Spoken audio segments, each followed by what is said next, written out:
Excelentísimo señor Almirante Jefe de la Casa Militar de Su Majestad el Rey, excelentísimas e ilustrísimas autoridades militares y civiles, señoras y señores, como presidente de Nueva Economía Forum tengo el placer de darles, como siempre, la bienvenida al Forum Europa que organizamos bajo el mecenazgo de Cabify y de Asisa. Hoy tenemos un especial honor, el de acoger este acto en relación con el 5º centenario de la primera vuelta al mundo de Fernando de Magallanes y Juan Sebastián Elcano. Y lo hacemos con la intervención del almirante Teodoro López Calderón, jefe del Estado Mayor de la Armada, que va a presentar a nuestro ponente invitado de hoy, el vicealmirante Ignacio Orcada Rubio, secretario de la Comisión del Ministerio de Defensa para la conmemoración del 5º centenario de la primera vuelta al mundo. Almirante Teodoro López Calderón, la tribuna es suya.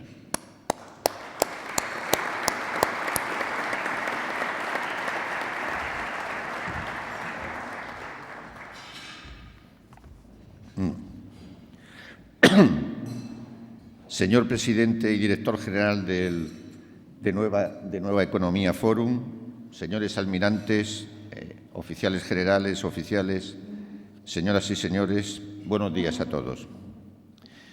Tengo que comenzar necesariamente dando las gracias a Nueva Economía Forum y muy especialmente a su presidente y director general, don José Luis Rodríguez, por ofrecer este foro para debatir sobre el 5º centenario de la primera vuelta al mundo, una gesta extraordinaria, heroica, cuyos actos conmemorativos dieron comienzo el año pasado y se prolongarán hasta 2022.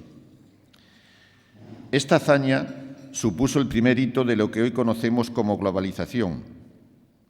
Permitió conectar para siempre Europa, América y Asia. Abrió al mundo a nuevos conocimientos científicos y permitió el establecimiento de nuevas relaciones culturales y comerciales.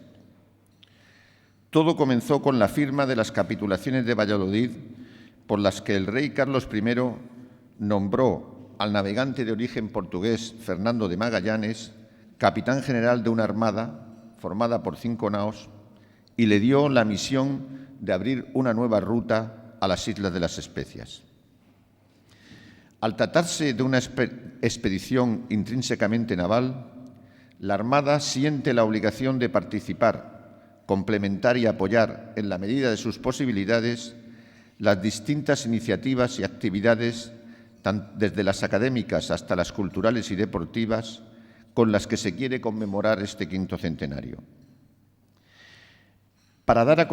Todo ello para dar a conocer, tanto en España como fuera de ella, una extraordinaria gesta naval de completar la primera vuelta al mundo.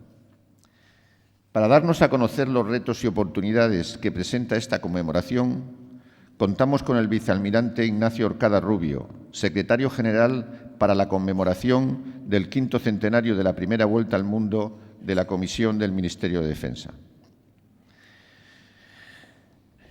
Me ha correspondido hoy presentar al almirante Orcada Rubio, lo cual me resulta especialmente grato y, por qué no decirlo, también muy fácil, pues somos amigos desde que los dos ingresamos en la Escuela Naval en aquel ya lejano año de 1973, es decir, hace 46 años. Como pueden imaginar, ocuparíamos todo el tiempo disponible de esta mañana si tengo que pormenorizar toda la actividad profesional que ha hecho el almirante Orcada en estos 46 años, por lo cual me centraré solo en lo más relevante. De sus títulos y diplomas son de destacar el de piloto naval de reactores navales por Estados Unidos y el de diplomado de guerra naval. Ha estado destinado en la 8ª y 9ª Escuadrilla de Aviones Harrier. Ha mandado la 4ª Escuadrilla de Aeronaves. Y en la mar, a bordo de buques, ha estado destinado en la fragata Andalucía y el portaaviones Príncipe de Asturias. Pero además ha mandado el patrullero Cadarso y el buque de salvamento e investigación submarina Poseidón. De sus destinos en tierra, Dentro del Estado Mayor de la Armada destacaría su participación en la Comisión de Estudios de la Armada, la que conocíamos como Comesar, que hizo una revisión completa de la situación de la Armada en ese tiempo, proponiendo las correspondientes reestructuraciones. También ha sido jefe de la sección de planes estratégicos de la División de Planes. Pero es muy de resaltar su actividad relacionada con la seguridad y defensa. En ese ámbito, aquí, en España, ha sido subdirector general de Planes y Relaciones Internacionales de la Dirección General de Política de Defensa. En Bruselas estuvo destinado en la representación española ante los comités militares de la OTAN y de la Unión Europea. Fue jefe del gabinete del director del Estado Mayor Internacional de la OTAN y representante para Europa del Mando Supremo Aliado de Transformación. A su vez, en Nápoles, también dentro del ámbito de la Alianza Atlántica, fue segundo jefe de Estado Mayor para apoyo logístico. Desde septiembre de 2017 es secretario de la Comisión del Ministerio de Defensa para la conmemoración del 5º centenario de la primera vuelta al mundo, representante del Ministerio ante la Comisión Nacional para el mismo fin y asesor del jefe de Estado Mayor de la Armada también en ese campo. En dichas capacidades también asiste y apoya a la ministra de Defensa y al secretario general de Política de Defensa, coordinando e impulsando las contribuciones del Ministerio. Como pueden ver, tiene una amplia experiencia profesional, tanto a nivel nacional como internacional. En el tiempo que se ha hecho cargo de la Secretaría de la Comisión Ejecutiva del Ministerio de Defensa, para esta conmemoración, se ha convertido en uno de los mayores expertos y conocedores de la expedición, para lo que, en su empeño de profundizar en los diferentes aspectos de esta gesta, incluso ha llegado a aprender el idioma portugués, que suma al conocimiento que tiene del inglés, el francés y el italiano. En su exposición, el almirante Orcada nos hablará sobre las especiales características de esta conmemoración, su larga duración, 3 años, su enfoque dinámico y exterior, y de la gran implicación del Ministerio de Defensa en general y de la Armada en particular en todo lo relacionado con su organización. Nos explicará la oportunidad que presenta esta conmemoración de cambiar el relato comúnmente conocido sobre esta gesta para ajustarlo a la verdad histórica y así poner en valor a sus 3 principales protagonistas, la monarquía hispánica, Fernando de Magallanes y Juan Sebastián Elcano. Una conmemoración, como tendremos la ocasión de escuchar, que se enfrenta a 4 grandes retos: el patrocinio de las actividades conmemorativas, la implicación institucional de la universidad, la cooperación con los países visitados por la expedición Magallanes-Elcano y la transmisión del mensaje de esta gesta a nuestra juventud. La conmemoración del 5º centenario de la primera vuelta al mundo es una muestra a los españoles y al resto del mundo de una de las aportaciones más sobresalientes de nuestra nación, tanto al progreso científico como a las comunicaciones marítimas y a los intercambios comerciales y culturales de ámbito global, y es necesario darlo a conocer. Muchas gracias y cedo la palabra al almirante Orcada.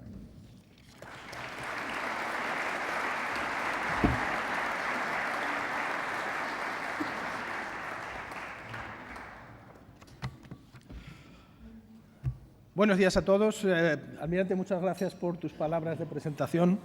Y tengo, antes que nada, pues agradecer la oportunidad que se me da de poderme dirigir a ustedes a este prestigioso foro en un tema que es tan importante para España y para todos nosotros, como es el de la conmemoración del 500 aniversario de la primera vuelta al mundo, cuyas actividades estamos empezando. Dado el tiempo disponible que tenemos y como además sé que esta selecta audiencia pues tiene un conocimiento suficiente de las circunstancias y de las consecuencias de la primera vuelta al mundo, pues mi intervención previa al coloquio que tendremos creo que es más importante, como ha resaltado el almirante, centrarla en las oportunidades y en los retos que se nos abren delante en estos 3 años, así como en esas características especiales que tiene esta conmemoración que la hace un poco diferente a otras también muy importantes que llevamos a cabo en España. Este hecho que conmemoramos, la primera circunnavegación de nuestro planeta, es mucho más que otra aventura del hombre en su anhelo permanente de conocer su mundo y de conquistar la naturaleza. No es algo comparable a otras expediciones, a otras aventuras, a otras llegadas a lugares remotos de nuestro planeta, como pueden ser los polos geográficos, la ascensión al Himalaya, el descenso a la fosa de las Marianas, y me atrevo a decir que no puede ni siquiera compararse con la llegada del hombre a la Luna. Porque estos hechos, en realidad, pues importantes, pero en sí mismos, si lo analizamos con un poco de cuidado, vemos que no han supuesto en sí mismos ningún avance cuántico para la humanidad, que ha seguido su curso independientemente de lo que hiciera el hombre en esos lugares. Pero, sin embargo, a consecuencia de la gesta que completó Juan Sebastián Elcano, el género humano dio un auténtico salto cualitativo en su evolución histórica, propiciando un cambio de paradigma en la concepción de nuestro mundo.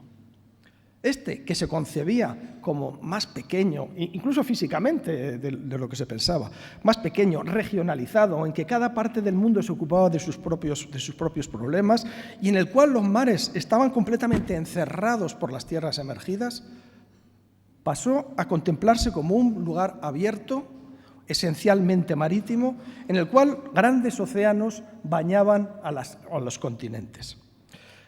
Grandes océanos que constituían un medio libre y gratuito de comunicación entre los pueblos, las regiones y los continentes. Y al modo como hoy, que tenemos otro medio libre y gratuito, como es la Internet, que permite la globalización de la información y está cambiando nuestro mundo, el viaje de circunnavegación lanzó la primera globalización conocida por la expansión a nivel planetario del comercio y la cultura. Pues aún con eso, con la importancia que tuvo este hecho, la figura de Juan Sebastián Elcano, ni su nombre ni su papel en esta gran gesta son suficientemente conocidos en el mundo.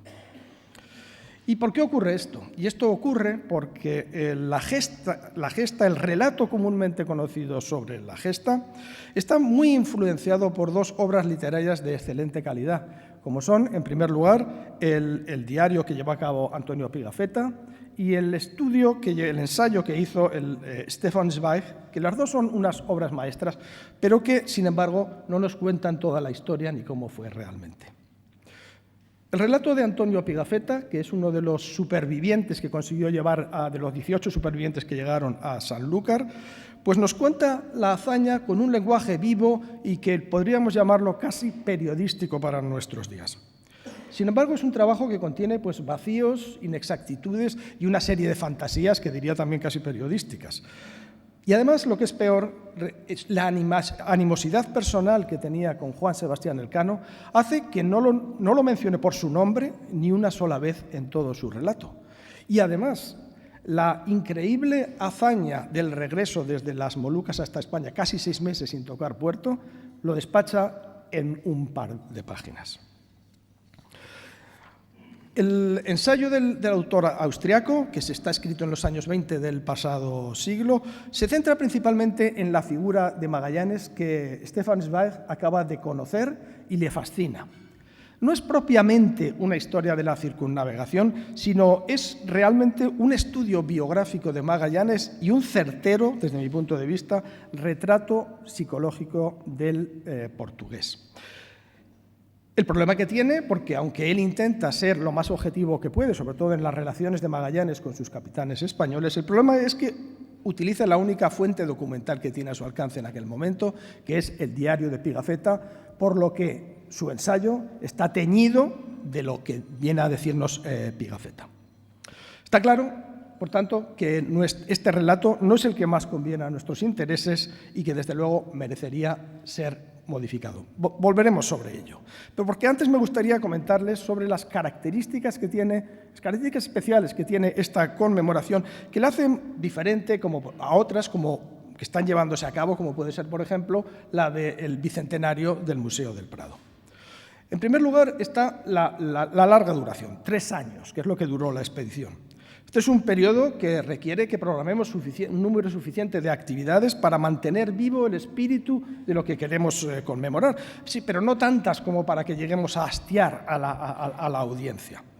Además, requiere que tengamos que organizar los eventos que se planean con un enfoque didáctico y progresivo que nos ayude a construir ese nuevo relato que queremos que quede al final de la conmemoración.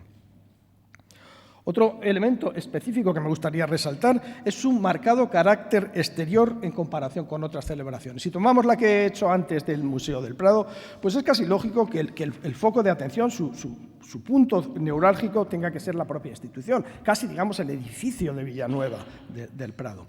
Sin embargo, el de la circunnavegación es diferente, tiene que ser mucho más amplio y tiene que ser mucho más dinámico. Pasado la conmemoración de las primeras efemérides, que son las que se llevaron a cabo en España y que, lógicamente, tienen que tener un foco en España, tan pronto como pasemos a conmemorar aquellas otras que tuvieron lugar más allá de nuestras aguas, el foco, el punto de referencia, pasará al exterior, pasará a todos aquellos países en los cuales la expedición bien descubrió nuevas tierras o bien visitó. Y en ese momento el matiz y la intensidad de lo que se vaya a conmemorar estará en buena parte en manos de esos países, con lo cual tenemos necesariamente que hablar. Para concluir sobre estas características únicas, me gustaría mencionar, aunque el quinto centenario es una tarea muy transversal que implica a varios niveles de la administración y muy especialmente a lo que es la sociedad civil, el papel del Ministerio de Defensa y dentro del Ministerio de Defensa el papel de la Armada es muy notable, tanto por el número de eventos que van a estar a cargo del Ministerio de Defensa como por su calidad o su influencia en toda la celebración. Como simplemente un ejemplo, me gustaría mencionar que es el Ministerio de Defensa, a través de la Armada, el que proporcionará el enfoque para la actividad exterior del quinto centenario. Y para ello, el buque escuela Juan Sebastián Elcano de la Armada replicará la expedición de Magallanes y Elcano, visitando todos aquellos lugares que la expedición original lo hizo en la fecha que se cumplen exactamente los 500 años. Como había dicho antes de las características, el relato que existe ahora mismo no es el que más nos agrada y tenemos que pensar en cambiarlo. Por ello, el quinto centenario nos brinda la oportunidad de modificarlo, de hacerlo más histórico realmente, y podemos hacerlo a través de la clarificación, en primer lugar, de la hispanidad de la gesta, entraremos en ello, y en segundo, del papel que tuvieron sus tres principales protagonistas, la monarquía hispánica, Magallanes y Elcano. Si lo hacemos bien, con ello contribuiremos a mejorar la imagen exterior de España al mostrar esos avances de la humanidad que son debidos a nuestros logros. Y empecemos con el primero, la monarquía hispánica. Al hablar de su papel, tenemos que empezar por decir que esta fue una expedición castellana en su ejecución, pero bien, esta se llevó a cabo en el marco de la monarquía hispánica o monarquía católica iniciada por los reyes católicos. Y esto es el antecesor político de la actual España, por lo cual hay un enlace directo en ese momento hasta a nuestra situación.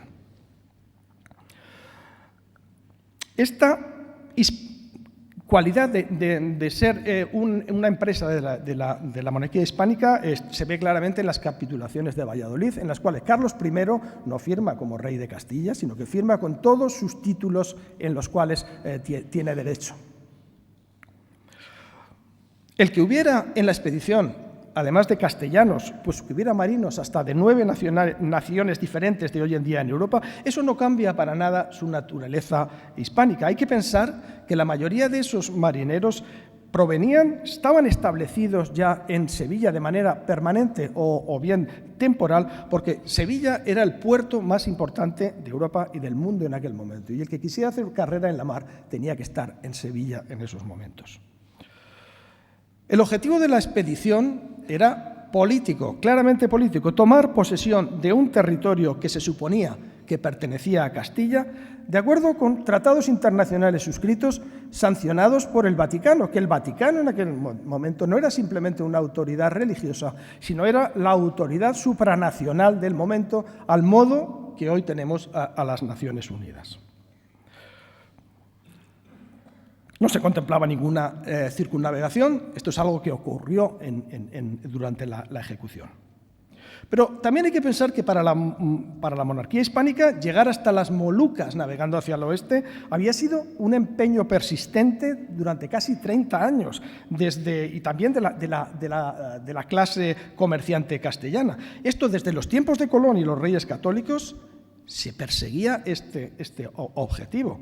Especialmente durante la regencia de Fernando de Aragón, que cuando estaba él en la regencia, se lanzaron varias expediciones tratando de encontrar ese paso que no se conseguía entre él, y se mandaron expediciones norte, centro y sur del continente, todas ellas fracasadas.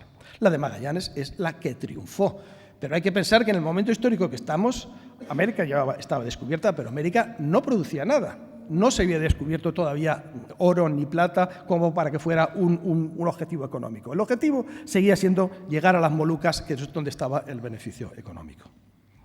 La financiación de esta expedición, es decir, si hablamos de los buques, los pertrechos, las vituallas e incluso los salarios de las dotaciones, fue realizado casi en su totalidad por la corona. Y el rescate era la mercancía que se embarcaba para intercambiar por otras, en este caso por las especias, fue adquirida con fondos privados castellanos. Papel de Magallanes. Si hablamos de este segundo protagonista, su obra tiene que ser recuperada, pero en el contexto de su servicio a la monarquía hispánica. Todo ello, por suerte, sin perjuicio del interés que puedan tener nuestros vecinos y amigos portugueses en resaltar su origen y su servicio anterior a la corona portuguesa, del mismo modo que ensalzamos a Colón a pesar de haber nacido, al parecer, en Italia. Es justo reconocer que Magallanes es, sin lugar a dudas, uno de los más grandes exploradores de todos los tiempos. Tras un desacuerdo con su monarca, don Manuel I, a causa de una solicitud de aumento de sueldo que llevaba aparejada una subida en su nivel social, por no ser atendido, se trasladó a Sevilla. No tuvo un desacuerdo porque presentó su programa a Manuel I, eso es una patraña. Fue un tema muchísimo más unido al terreno. Una vez en Sevilla, y con el apoyo del exilio portugués en esa ciudad y con los comerciantes castellanos, presentó su proyecto en la corte de Carlos I de llegar hacia las Molucas navegando hacia el oeste. Magallanes demostró ser un logista y un organizador excelente en el alistamiento de esa armada que se había puesto bajo su mando, una armada que al fin y al cabo consiguió llegar hasta su punto e incluso más allá y dar la vuelta al mundo. Es cierto que Magallanes ejerció un liderazgo duro, tenaz, persistente, que no cejaba, pero era la única manera de conseguirlo en aquel momento. Y Magallanes también tiene su lado oscuro, como tenemos todos, o más bien diríamos no conocido suficientemente, y esta es un área en la cual el quinto centenario bien podría hacer una investigación. Pues no está claro realmente si Magallanes fue un emprendedor visionario que consiguió en un tiempo récord, en 5 meses, exiliarse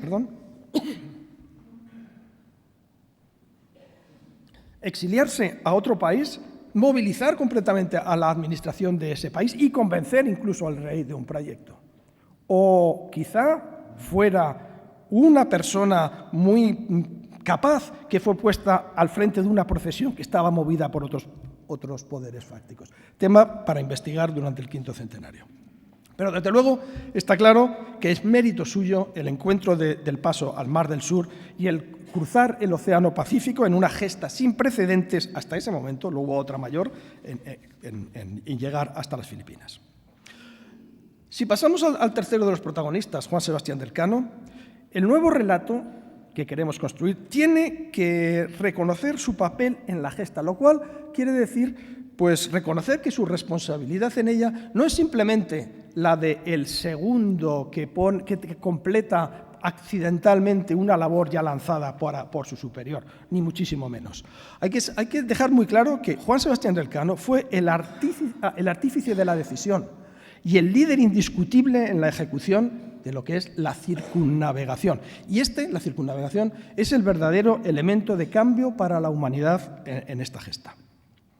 Elcano sí que era un verdadero marino, Magallanes era más bien un militar, un jefe de misión, pero Elcano era un marino por tradición familiar, por conocimientos y por experiencia. Él había sido incluso el propietario de su propio barco, el capitán, diríamos hoy día, el maestro, se llamaba el maestre.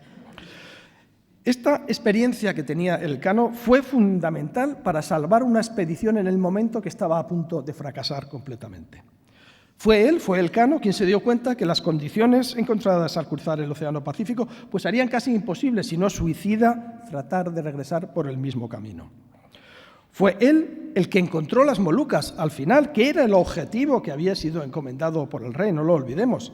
Y fue él quien, después de haber llegado a las Molucas y haber obtenido las preciadas especias, fue él quien tomó la decisión de continuar navegando hacia el oeste para el regreso a España.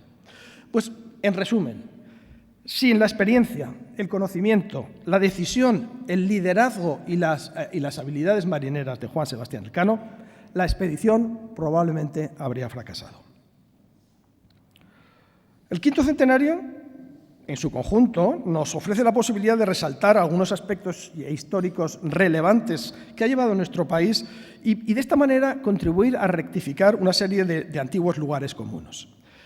Citaré simplemente algunos. El primero es el de presentar a las relaciones entre las monarquías de Castilla y Portugal como lo que eran realmente en aquel momento. Competían por intereses estratégicos, pero desde luego no estaban en ningún conflicto generalizado.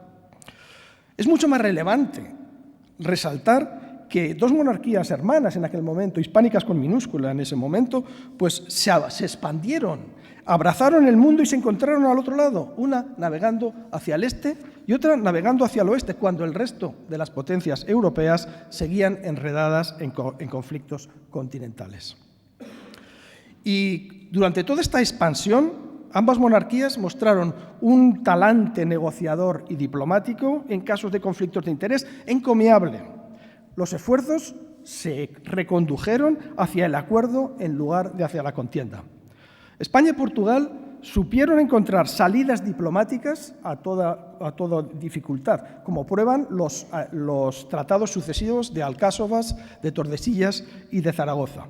Y estos tratados no fueron, como era el uso de la época, la salida de un conflicto, sino al contrario, fueron lanzados en negociaciones para prevenir los conflictos. Y aquello fue una novedad realmente de la época. Tenemos que destacar el impulso y la visión de las monarquías peninsulares en la transición hacia la Edad Moderna y la expansión de la civilización occidental. Pero hay que pensar que esto no ocurrió súbitamente y porque sí, porque tocaba. Este movimiento fue posible gracias al impulso previo dado por las generaciones precedentes en diferentes áreas, en ausencia de los cuales otras potencias europeas no pudieron unirse hacia la expansión global hasta mucho más tarde y solo pudieron ver con frustración el progreso de España y Portugal en el mundo.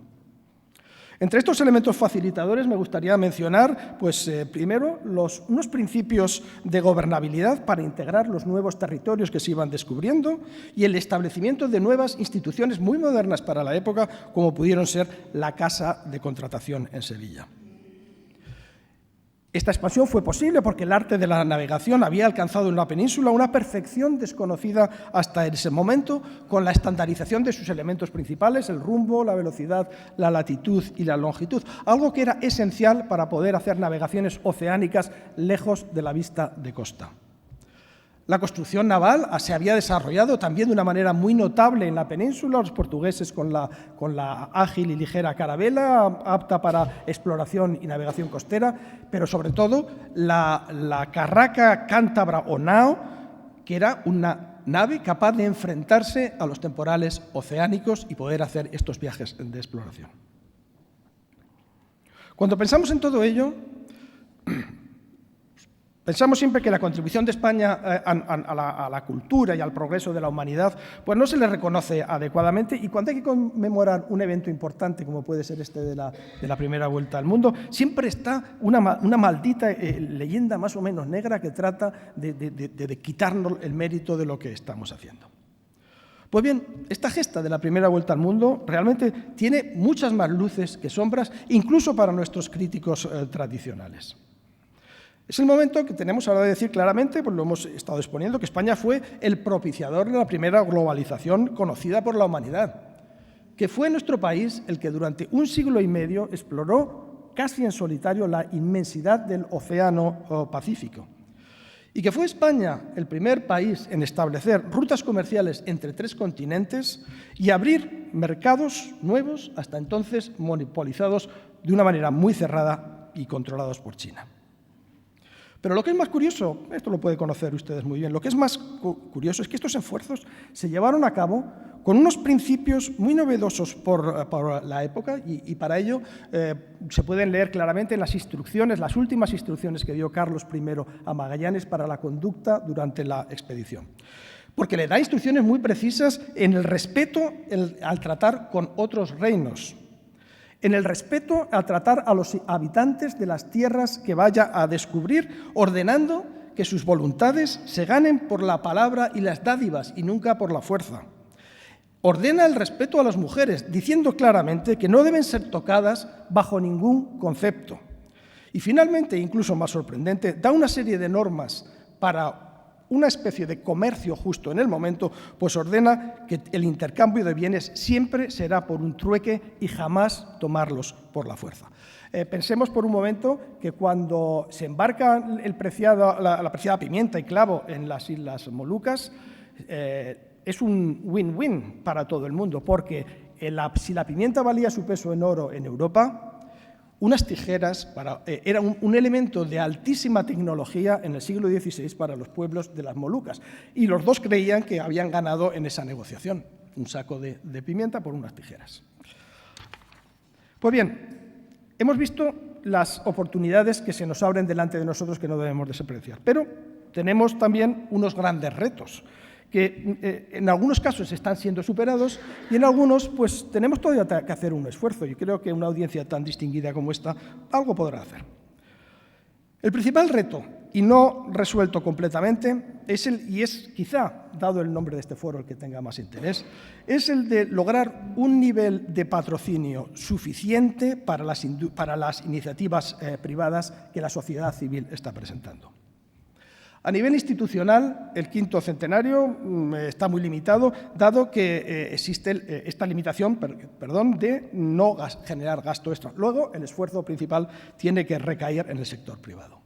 Pero, como todos ustedes saben, la actual ley de mecenazgo, su reglamento y las disposiciones administrativas derivadas pues no están generando el suficiente atractivo para particulares y empresas para contribuir de una forma suficiente a las actividades del quinto centenario. Y todo ello a pesar de unos supuestamente generosos beneficios fiscales derivados de que el quinto centenario esté designado como actividad de especial interés público.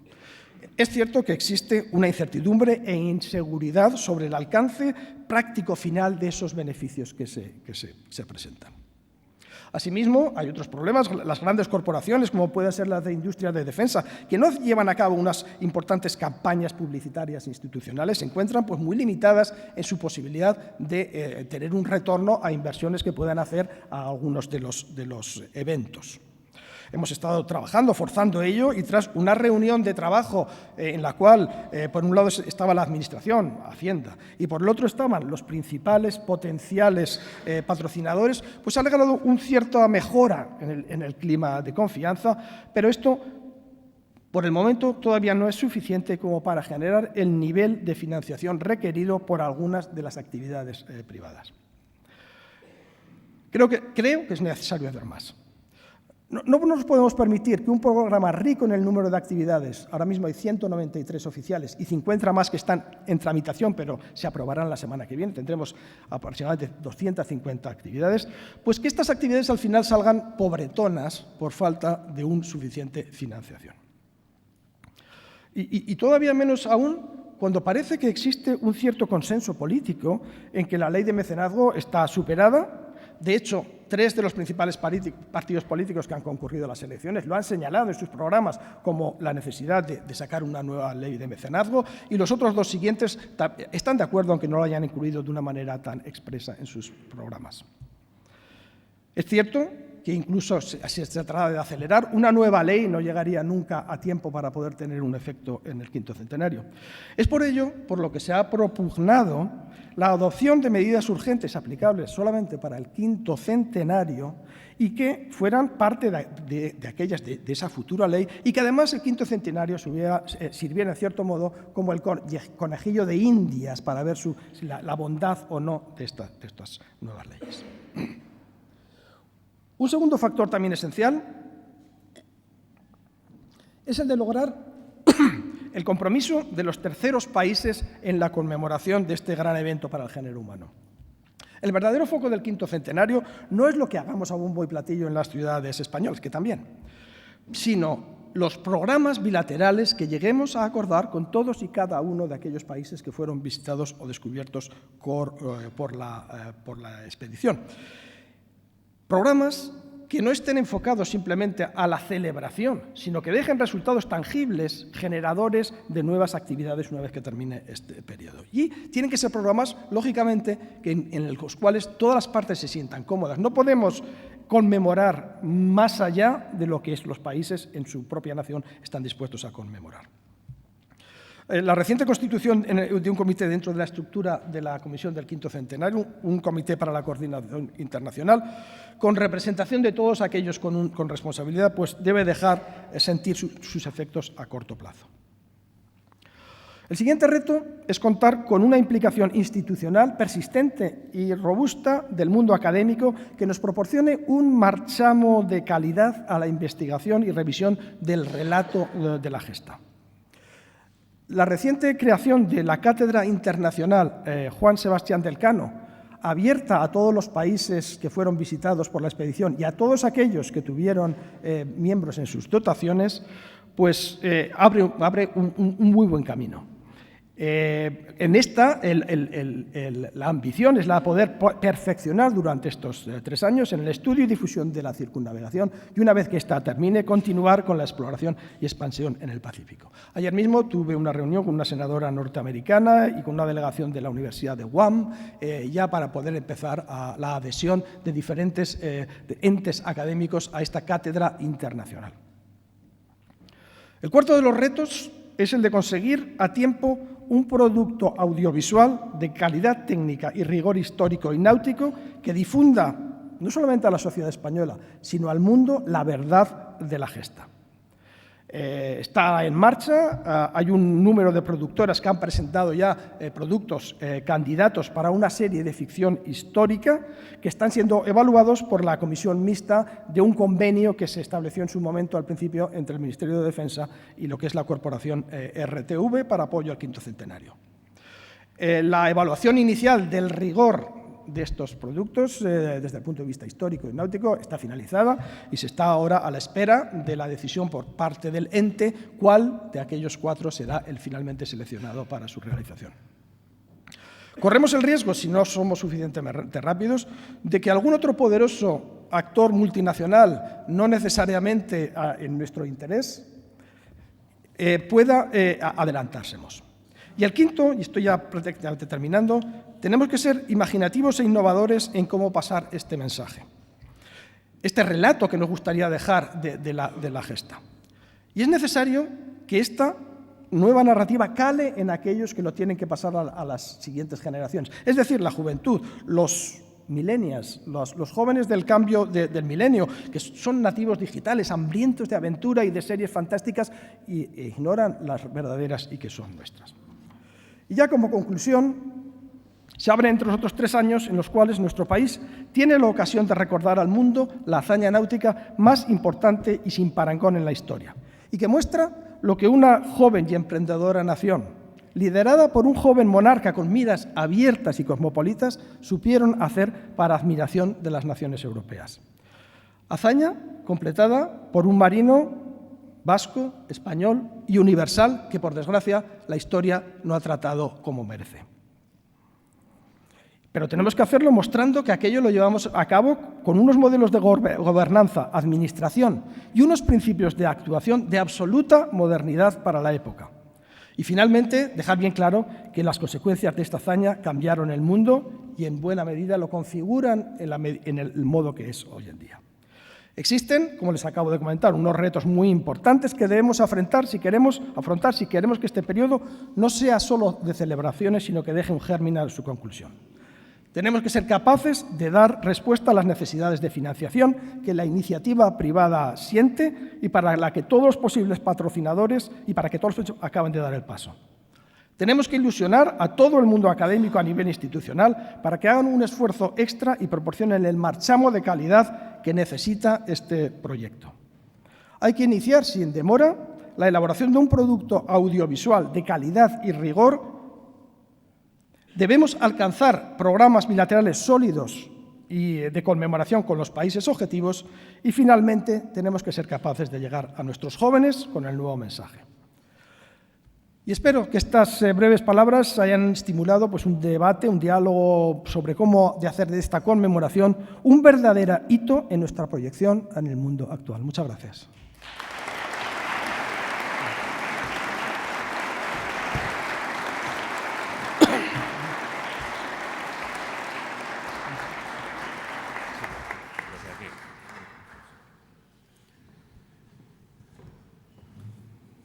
Muchas gracias, almirante. Muchas gracias, vicealmirante.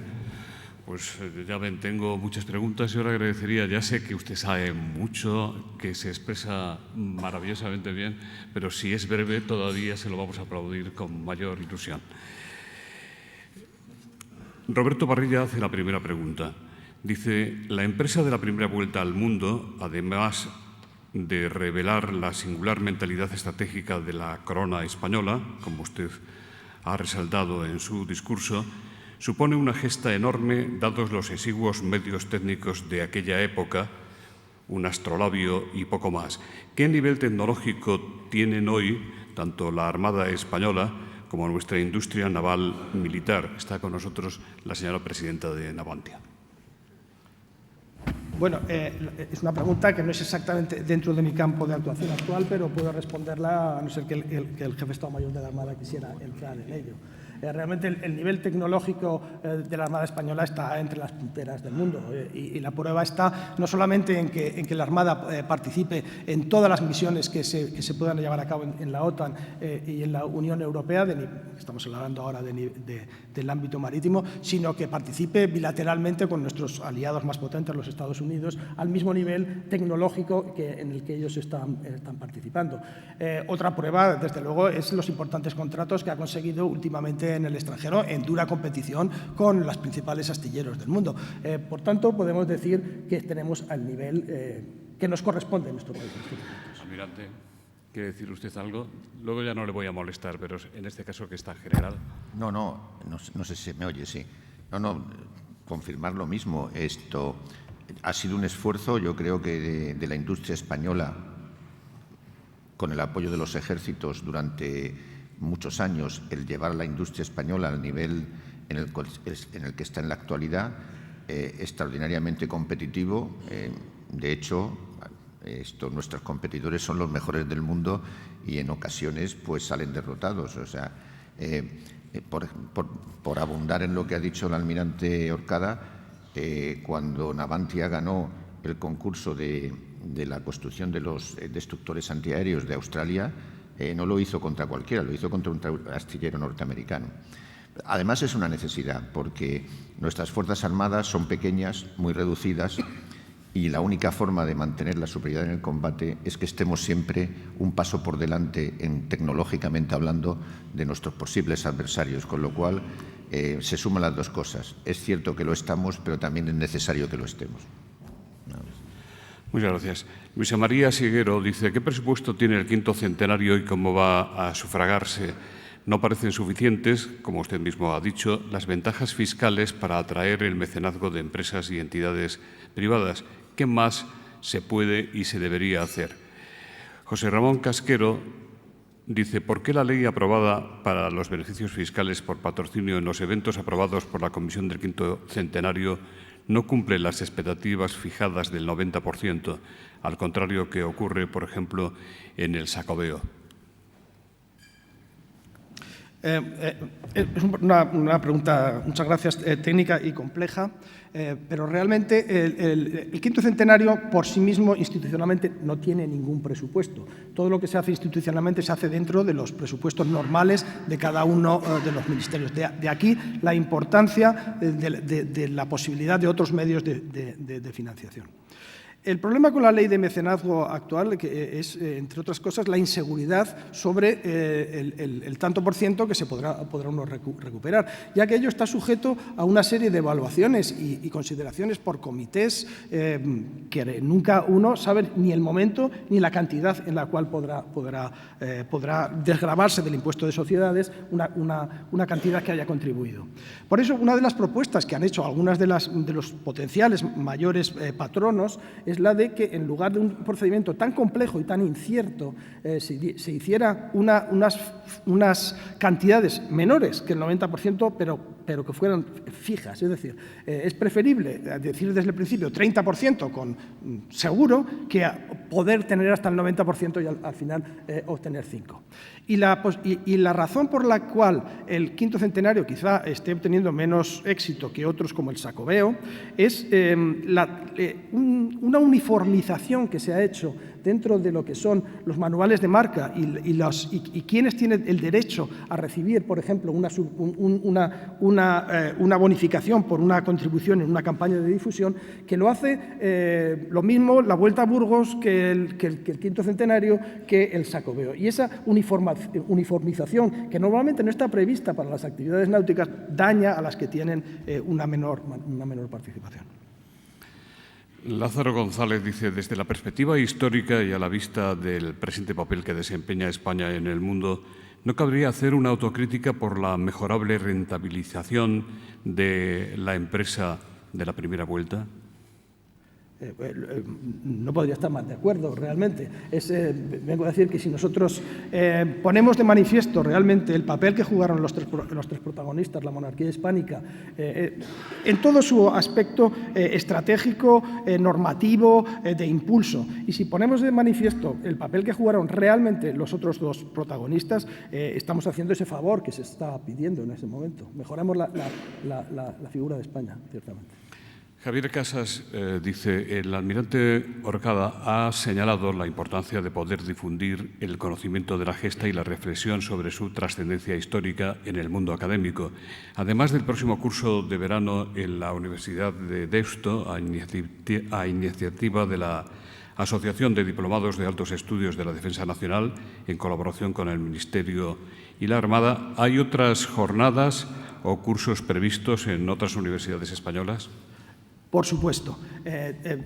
Una aclaración, cuando yo hablo, principalmente hablo de las actividades que son responsabilidad del Ministerio de Defensa, que, como he dicho, son muy importantes y muy numerosas, pero existen muchas otras, responsabilidad de otros ministerios, instituciones y la sociedad civil, que están ahora mismo dedicados precisamente a la difusión de lo que es la gesta del quinto centenario. Quizá haga falta un poco más de esfuerzo en lo que es la investigación. Y todas aquellas áreas que todavía están oscuras, pues no acabamos de arrancar todavía en proyectos que estén dedicados y enfocados precisamente a esa parte.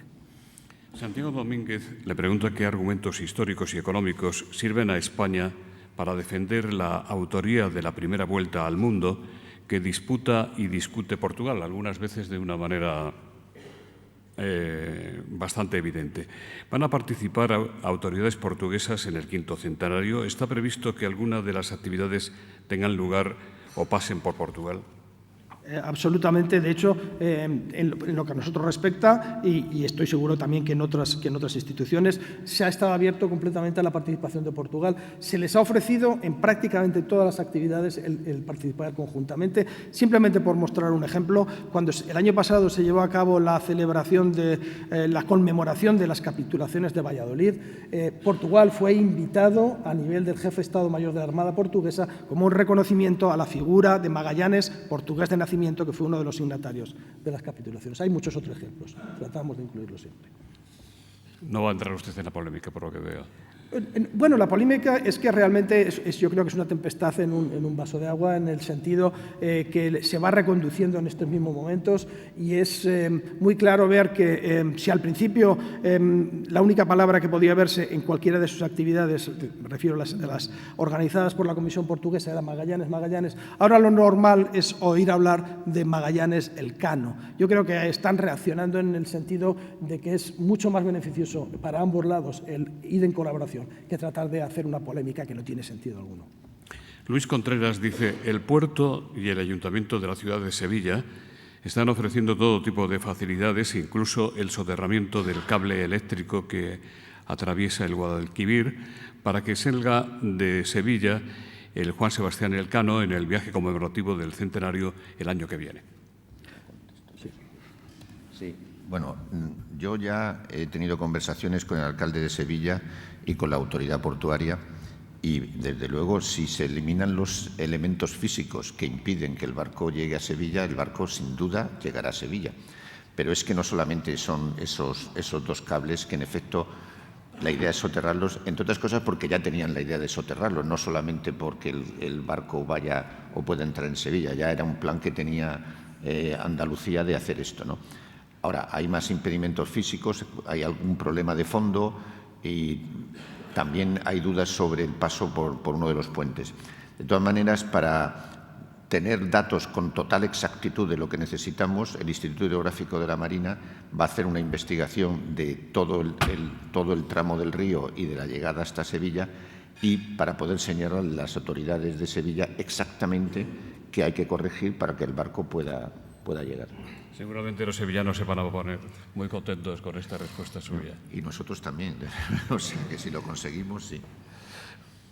José Félix González, de la Asociación Atlántica Española, se refiere en su pregunta precisamente a uno de los aspectos que usted ha destacado, la realización de una serie sobre la gesta, y José Félix pone el antecedente de que los italianos hicieron una gran serie sobre Marco Polo.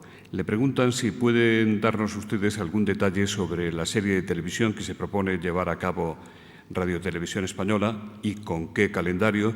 Y también les preguntan, o le preguntan al vicealmirante, si han dado ustedes algún paso o han tenido algún contacto con multinacionales internacionales como Netflix en relación con este tema. Muy bien. El modo de trabajar, para que lo entiendan, es el convenio marco que se hizo con Radio Televisión Española es para asegurar la calidad del producto que saliera. La responsabilidad técnica, histórica y náutica cae en nosotros, y la responsabilidad técnica desde el punto de vista audiovisual recae en Televisión Española. Con una serie de premisas de lo que se estaba buscando, Televisión Española salió a sus productoras habituales, que son las que han presentado una serie de productos que se ajustan a las normas generales, productos que fueron revisados por la Comisión Mixta Televisión Española Defensa para asegurar la calidad de ese producto. Cada uno tiene sus características diferentes, las productoras eran muy libres de presentar su proyecto. Ahora mismo, como digo, desde el punto de vista técnico, histórico, técnico, náutico, han sido evaluadas, todas se consideran aptas porque ha habido un trabajo con los guionistas para aquellos aspectos que pudieran no estar en concordancia con los objetivos del quinto centenario, para ajustarlas a que entraran en esos márgenes. Ahora mismo es responsabilidad de Televisión Española, de acuerdo con sus condicionamientos económicos, de radiodifusión, etcétera, en escoger la que se va a hacer. Algunos de estos productos de las productoras están en contacto, porque son ellos los que han estado en contacto con algunas plataformas de distribución para asegurar que después pueda alcanzar una mayor difusión. Y eso tiene también un plus a la hora de que Televisión Española escoja uno u otro. Fernando Navarrete, que fuera realizador de Televisión Española y que pertenece a la Academia de la Televisión, precisamente le preguntaba si hay suficiente apoyo de Radio Televisión Española y de los medios públicos en general para el correcto conocimiento de la gesta por los ciudadanos. Y yo quisiera añadir si también van a participar de alguna manera las otras televisiones, las televisiones privadas. En primer lugar, pues, gracias a Fernando Navarrete, miembro de la Comisión Mixta Televisión Española durante mucho tiempo con nosotros, trabajamos juntos y muy bien. Sí, hay suficiente apoyo por parte de Televisión Española. Hay unos aspectos que no hemos hablado, que es el aspecto de documentales que se está poniendo en marcha ya en estos mismos momentos. Y yo creo que van a tener suficiente calidad. Y el único, que es el punto que por eso me ha gustado resaltarlo en mi intervención, es el de no demorar más tiempo la selección del producto que va a ser la serie histórica, porque puede adelantarnos a alguien por la izquierda y no creo que nos gustará mucho. Y perdón, la segunda parte de la pregunta era que se me ha... Era de... Bueno, de las televisiones privadas. Las televisiones privadas, bueno, las televisiones privadas, nosotros hay alguna cosa que se está haciendo, pero esto obviamente se sale de lo que es el marco del convenio con Televisión Española. Ellos son muy libres de hacer lo que deseen hacer, y hay algunas cosas, pero creo que las que tienen más posibilidades de éxito son las que han entrado en el convenio, dado que los potenciales patrocinadores y contribuidores financieros parecen tener preferencia por el marchamo de calidad que les pone haber sido pasado por esta comisión, pero no tengo más conocimiento. Ximena Marín, de La Tercera, dice: ¿qué contacto tienen ustedes con Chile para las celebraciones del centenario, teniendo en cuenta que el estrecho al sur del país lleva el nombre de Magallanes por su extraordinaria hazaña? Alejandro de la Lonera, de la Embajada de Chile, dice: usted dijo que los terceros países visitados por la expedición deben asumir un compromiso en esta conmemoración. ¿De qué manera debe ser este compromiso? ¿Cómo asumirlo? ¿Ustedes ven interés real de esos terceros países? Y también le preguntan cómo ha sido recibido el barco Escuela en su visita a Cuba. De las dos primeras, bueno, el contacto es, y precisamente con Chile, es uno de los que se iniciaron más pronto, aunque no va a ser de los primeros países que visite el Juan Sebastián Elcano, pero tenemos un contacto permanente sobre las actividades que se van a llevar a cabo, un contacto en el cual Chile hizo una serie de propuestas, nosotros hicimos otras y estamos llegando a un punto intermedio entre las actividades que se van a llevar a cabo, que incluyen actividades conmemorativas, como puede ser la del paso del estrecho, en la cual participarán buques escuela de varios países, entre ellos el Sagres de Portugal, el nuestro, el Juan Sebastián Elcano, por supuesto, el Libertad de Argentina participará también, y también el Esmeralda y alguno más, la Esmeralda de Chile. Estamos en contacto permanente con ellos, como estamos con todos y cada uno de los países. Todos tienen interés, cada uno enfocado a sus intereses que son muy diferentes, pero no podemos decir que ninguno de ellos haya mostrado desinterés.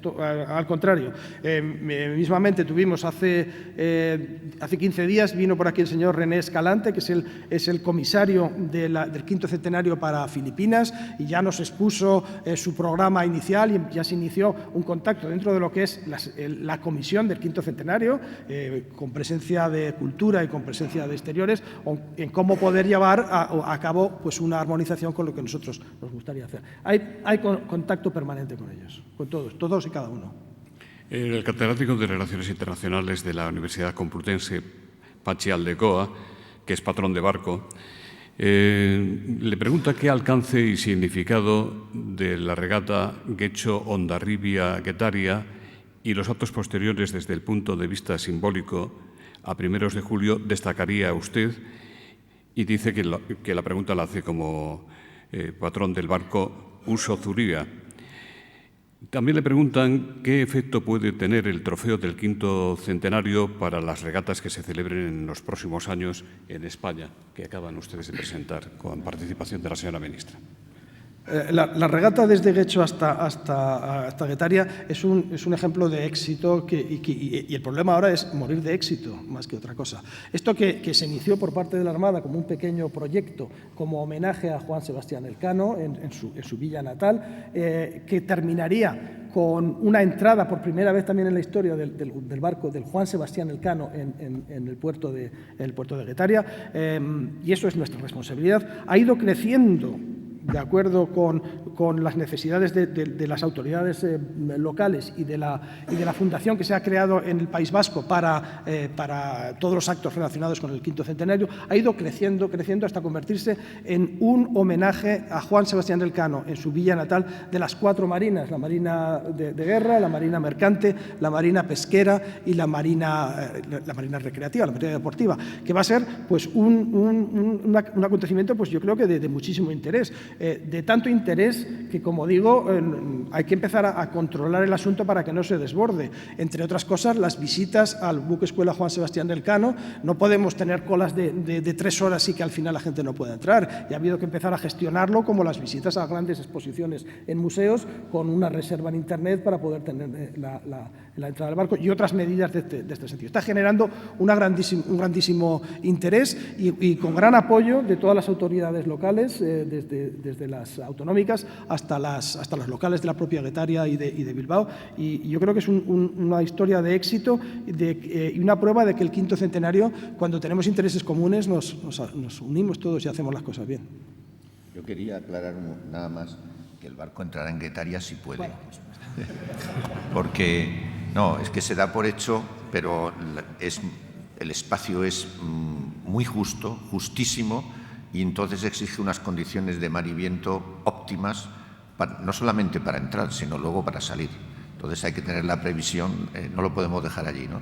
Pero digo que si todas esas condiciones se dan, pues entonces sí, entrará. Con respecto a la segunda parte de la pregunta, que era el trofeo, precisamente nosotros creímos que era uno de los aspectos más importantes del quinto centenario en el cual la Armada podía echar una mano. Los valores que presidían a nuestros marinos hace 500 años son prácticamente los mismos que tienen los que participan en las competiciones de vela o en otras actividades náuticas que no son competitivas. Por lo cual creímos que una manera de sacar a la luz la figura de Juan Sebastián Elcano era establecer un trofeo prestigioso en el cual pues, los regatistas y los clubs tuvieran ganas de ganar y con ello, después de un concurso y una serie de ideas, pues se creó este trofeo, que es el busto de Juan Sebastián Elcano, tomado del monumento que existe delante del monumento en Guetaria. Se han hecho 80 unidades, una serie limitada, y se va a dar a los ganadores absolutos de una serie de regatas nacionales e internacionales que se han sumado al quinto centenario. La respuesta, después de la presentación que tuvimos en Madrid, en la cual se hizo entrega a los primeros clubs náuticos del trofeo para que lo expongan en sus vitrinas, ha sido mucho mejor de lo esperado. Tanto es así que algunos de los clubes náuticos ahora se resisten a entregárselo a los ganadores y que dicen que es que van a ir poniéndole chapitas a cada año que vayan ganando, pero que el trofeo se lo quedan en su vitrina. Yo creo que ha sido una buena iniciativa también. Íñigo Cañedo dice: ¿existen otros comités, instituciones y entes privados que estén involucrados en la celebración del quinto centenario en España y en otros países? Si es así, ¿están coordinados y por quién? Ignacio Buqueras, académico de la Mar, dice: ¿se ha previsto el contacto con algún organismo internacional como la UNESCO para dar soporte y una máxima proyección exterior a esta celebración? Por supuesto que existen otros elementos. Como digo, esta es una conmemoración que está pensada para que la lleve adelante en gran parte la sociedad civil. No hay que ir a papá Estado pidiendo que haga cosas, sino que cada uno vaya proponiendo sus ideas y que después consigan la financiación a través de los patronos que se logren conseguir. Hay muchas más actividades privadas que institucionales. La mayoría de los países que van a ser parte de esta celebración están creando sus propias comisiones nacionales para también organizar los eventos. Algunas están ya creadas, otras están en proceso de creación y se está estableciendo contacto con todas ellas, bien directamente o bien se va a establecer a través de este comité que se ha creado para la coordinación internacional, presidido por el Ministerio de Asuntos Exteriores. De nuevo, como ejemplo, la senadora norteamericana que vino ayer va a ser la que posiblemente esté liderando el comité de la isla de Guam para la conmemoración del quinto centenario. Estuvimos ya discutiendo algunos de los asuntos. José Enrique Perdón, la UNESCO.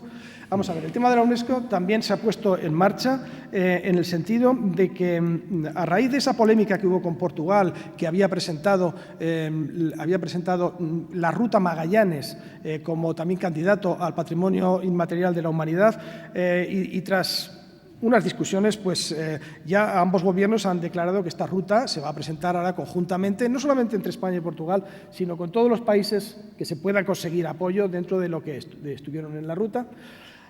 Y veremos hasta dónde llegamos, porque existen dificultades en el sentido de que la UNESCO tiene unas normas muy estrictas en cuáles son aquellos candidatos que realmente merecen estar dentro de este selecto grupo y algunos tienen dudas de que nos falte alguno de los componentes. José Enrique Gil Delgado, autor de Y Magallanes encontró el estrecho, le pregunta si hay libros o novelas en preparación para publicarse en estas celebraciones y si se va a hacer, según tengan ustedes noticia, alguna obra teatral en torno a la primera circunnavegación de la Tierra. Santiago Álvarez Barón dice, esta gesta tan relevante supongo que estará apoyada por Marca España, ahora llamada España Global. ¿Qué apoyos les está ofreciendo España Global? Bueno, obras, diría yo, obras escritas salen, cada semana sale una nueva. Es casi difícil seguir todo lo que está saliendo. De nuevo, es la sociedad civil la que de verdad tiene que empezar a producir. Desde el punto de vista institucional se ha hecho alguna obra. La más importante que está a punto de salir ahora mismo son las actas del Congreso Internacional de Historiadores de Valladolid el año pasado, que recoge las conclusiones de ese muy importante congreso y yo creo que puede que salga incluso hasta la semana que viene, a nivel institucional.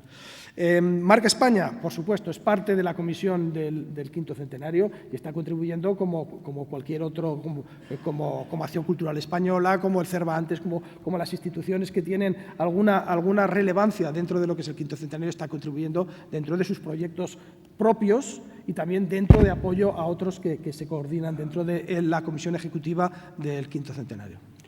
La última pregunta la hace Amalia Ordóñez. Dice, del gran número de actividades del quinto centenario hasta 2022, ¿cuáles destacaría usted especialmente?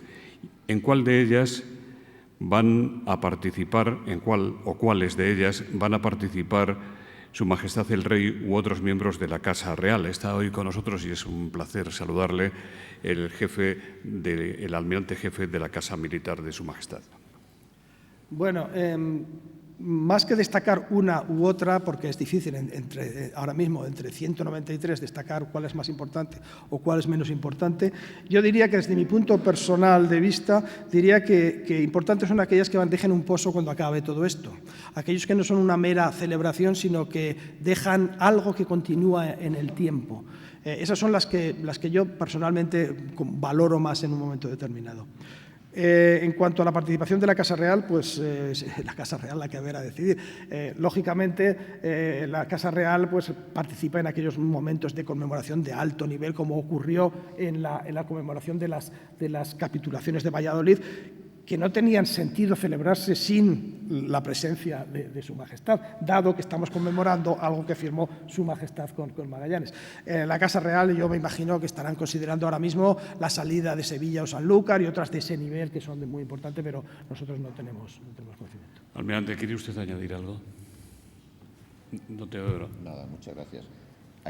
Se han hablado de actividades, si ponemos a hablar las 190 y tantas, pues nos va a llevar. Pero sí, casi todas las preguntas que se han hecho, en efecto, la respuesta, como ha dicho el almirante, es sí. Por ejemplo, de libros, pues recibimos muestras de cada 2 o 3 semanas de un nuevo libro que se ha escrito con distintos enfoques de la circunnavegación, con distintos puntos de vista. Con lo cual, en efecto, sí que parece que desde el inicio de la celebración de las capitulaciones de Valladolid sí que se ha puesto en movimiento en España una serie de personas que están muy interesadas. Entonces, y luego por resaltar el impacto que parece que se va extendiendo y que por eso va siendo conocido, una cosa muy importante, como ha dicho el almirante, que dejará pozo, aparte de las series de televisión española, es una exposición itinerante, no muy grande, que se está haciendo por todas las provincias españolas, y donde permanece un mes en cada provincia, y además de esa exposición, durante ese mes se están dando una serie de charlas en colegios, de nivel infantil y educación secundaria. Esto pues para poner, y sabemos que están teniendo un éxito y un atractivo muy importante. Cuando se termine, bueno, pues habrá habido una difusión a nivel nacional que creo que sí que dejará pozo y será importante. Y solo agradecer la oportunidad de este... Es un placer, es un placer y es un honor. Ojalá que la serie de Radio Televisión Española sobre esta gesta sea de la calidad y tenga la repercusión que tuvo Isabel, por ejemplo, ¿no? Eso se pretende. Y eso se pretende y eso está muy bien. En nombre de las entidades que hacen posible con su mecenazgo este acto y el Fórum Europa, de Cabify, don Mariano Silveira, y de Asisa, el doctor José Abad va a despedir el acto. José Luis, me dejas sin palabras, porque yo no tenía previsto participar, porque estaba gozando... Debe ser por eso, debe ser por eso. En cualquier caso, has roto un poco mi embeleso ante la comunicación que nos han hecho los almirantes, que a mí particularmente, como digo, me han embelesado y me habéis abducido. Os agradezco particularmente mucho. Creo que un elemento central en este sentido, que ya tenéis en cuenta, son los jóvenes, pero yo incidiría incluso un poquito más abajo en los niños, porque igual que yo ahora mismo he quedado embelesado con ellos, estoy convencido que los críos quedan ante estas gestas absolutamente seducidos. Más todavía cuando estáis hablando del cano, y yo que soy castellano, como dice José Luis, últimamente estoy embelesado con todas las aventuras españolas en el Pacífico Sur, con el galeón de Manila, etcétera, etcétera, etcétera, que me quedaría extasiado por ello. Muchas gracias y espero que a todos ustedes les haya gustado tanto como a mí. Gracias. Gracias.